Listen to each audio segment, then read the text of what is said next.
Good morning. आज का जो मेरा टॉपिक है ये बीए पार्ट वन के लिए यूनिट 7 जो कि सेकंड लास्ट यूनिट है। इसके बाद केवल एक यूनिट रह जाती है पढ़ाने के लिए।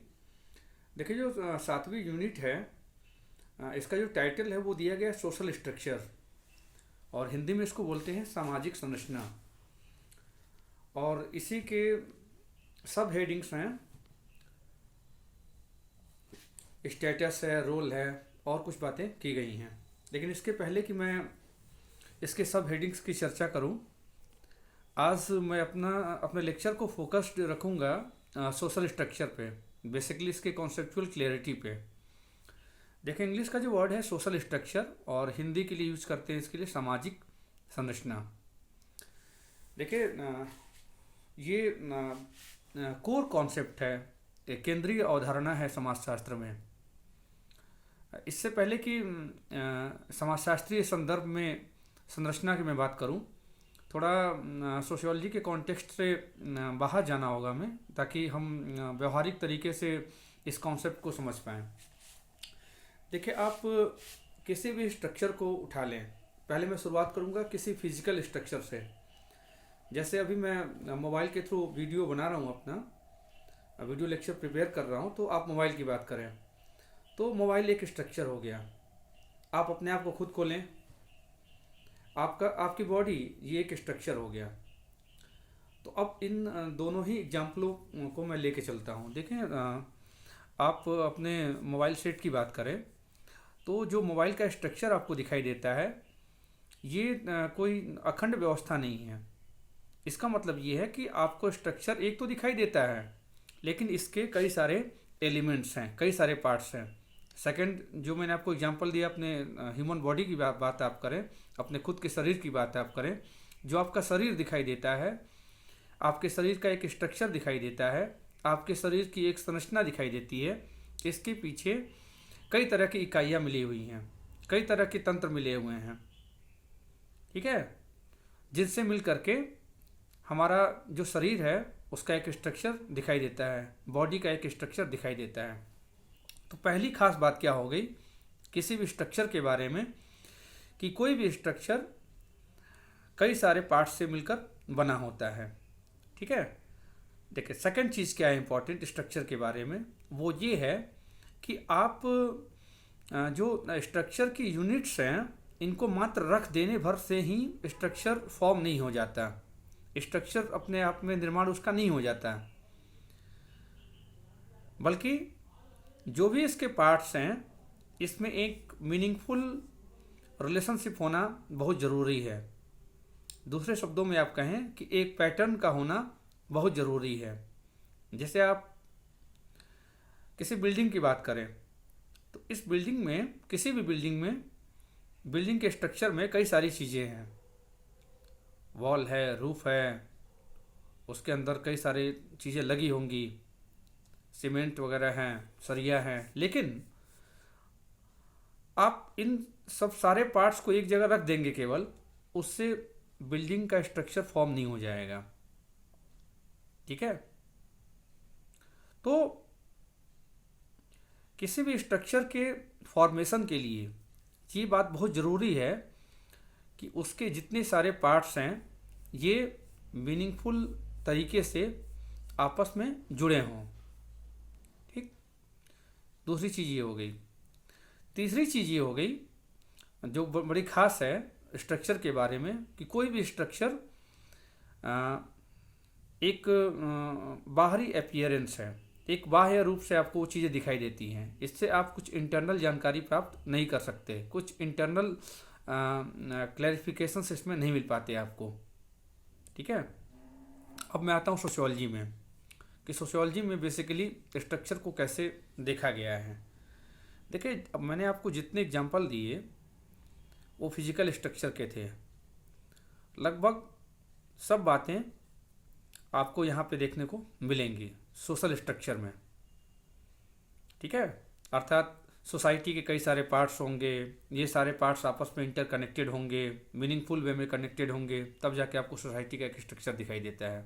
फॉर एग्जांपल सोसाइटी में रिलीजन है, इकोनॉमी है, किनशिप है, मैरिज है, ये सारे अलग अलग पार्ट्स हैं। लेकिन ये सारे पार्ट्स जब मीनिंगफुल तरीके से आपस में रिलेटेड हो जाते हैं तो आपको किसी भी सोसाइटी का एक स्ट्रक्चर दिखाई देता है। अब समझते ही हैं कि स्ट्रक्चर आखिर कैसे फॉर्म होता है सोसाइटी में खास तरीके से।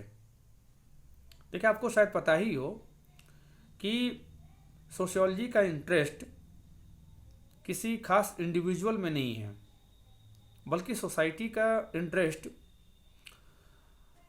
इंडिविजुअल का जो स्टेटस है, इंडिविजुअल जो रोल प्ले करता है उसमें है। ठीक है। अब होता क्या है कि सोसाइटी में जो भी रोल्स हैं, जो भी भूमिकाएं हैं, जो भी परिस्थिति है, ये लगभग इसका नेचर परमानेंट है। और यही परमानेंसी किसी भी सोसाइटी के स्ट्रक्चर के लिए बड़ी इंपॉर्टेंट चीज़ है। जैसे आप फैमिली के स्ट्रक्चर की बात करें, ठीक है, चाहे वो न्यूक्लियर फैमिली हो या जॉइंट फैमिली हो या एक्सटेंडेड फैमिली हो, उसमें कुछ खास बातें हैं। जैसे हस्बैंड, वाइफ, सिबलिंग्स, सहोदर जो होते हैं, ठीक है, या आप ऐसे कह सकते हैं कि जो रक्त संबंधी हैं और विवाह संबंधी हैं उसमें शामिल हैं। लेकिन ये हस्बैंड का रोल, ये वाइफ का रोल, ये कोई एक दिन की चीज़ नहीं है। हस्बैंड का वाइफ के साथ इंटरेक्शन जब से विवाह नामक संस्था अस्तित्व में आई होगी तब से लेकर के अब तक है। स्टूडेंट का टीचर के साथ रिलेशनशिप, कांटेक्ट, इंटरेक्शन पहले भी था और अब भी है। ये कोई नई बात नहीं है। हाँ, उसे निभाने वाले व्यक्ति आते और जाते रहते हैं, लेकिन महत्वपूर्ण बात यह है कि स्टेटस और रोल ये चीज़ परमानेंट है। ठीक है। और सोशियोलॉजी इसी बात पे फोकस करती है। ठीक है ना। तो ये हुआ आपका सोशल स्ट्रक्चर। ठीक है। अब मैं नटशेल में बता दूं आपको सोशल स्ट्रक्चर की खास विशेषताएं क्या क्या आपको दिखाई देती हैं। पहली बात यह है कि समाज कोई अखंड व्यवस्था नहीं है, अर्थात वो कई सारे भाग से मिलकर बना है। सेकेंड चीज़, कई सारे भाग का प्रॉपर तरीके से मिलना ही किसी सोसाइटी के स्ट्रक्चर को बताता है। और सबसे खास बात जो कि फिजिकल स्ट्रक्चर, किसी भौतिक संरचना और सोशल स्ट्रक्चर को अलग करती है, वो चीज़ है इसका एब्स्ट्रैक्ट नेचर, इसका अमूर्त स्वरूप। सामाजिक संरचना का स्वरूप कैसा होता है? अमूर्त होता है। अमूर्त किसे मानते हैं आप? अमूर्त का तात्पर्य है जिसे आप सिर्फ महसूस कर सकते हैं, जिसका कोई फिजिकल एग्जिस्टेंस नहीं है, जिसका कोई भौतिक अस्तित्व नहीं है। ठीक है। जिसे देखा नहीं जा सकता। जिस तरीके से हमारे आइडियाज़, हमारे विचार, उन्हें आप देख नहीं सकते, ठीक इसी तरीके से सोशल स्ट्रक्चर को आप देख नहीं सकते हैं। ठीक है। तो ये सोशल स्ट्रक्चर के बारे में खास बात थी। तो अगला जो मेरा लेक्चर होगा वो होगा इस बात पे कि तो सोशल स्ट्रक्चर क्या हुआ, जो संबंध व्यक्ति निभाता है, जो इंटरेक्शन करता है, वो एक दिन का नहीं होता। एक ही तरह का इंटरेक्शन बार बार होता है, संबंध एक ही तरह के बार बार होते हैं। इस बारंबार संबंध होने से क्या होता है कि संबंधों में एक पैटर्न डेवलप हो जाता है, और जो पैटर्न डेवलप हो जाता है यही नटशेल में आपका क्या है? सोशल स्ट्रक्चर है, सामाजिक संरचना है। तो एक लाइन में आप कहें कि व्हाट इज सोशल स्ट्रक्चर, तो social structure is the patterned relationship of a society. And what is a pattern in relationship? The recurrent social relationship forms a pattern. जो बारंबार होने वाले सामाजिक संबंध होते हैं ये एक पैटर्न को जन्म देते हैं, एक प्रतिमान को जन्म देते हैं, और उन्हीं प्रतिमानों के स्वरूप को आप क्या बोलते हैं? सामाजिक संरचना कहते हैं। तो आज के लिए इतना ही। Thank you.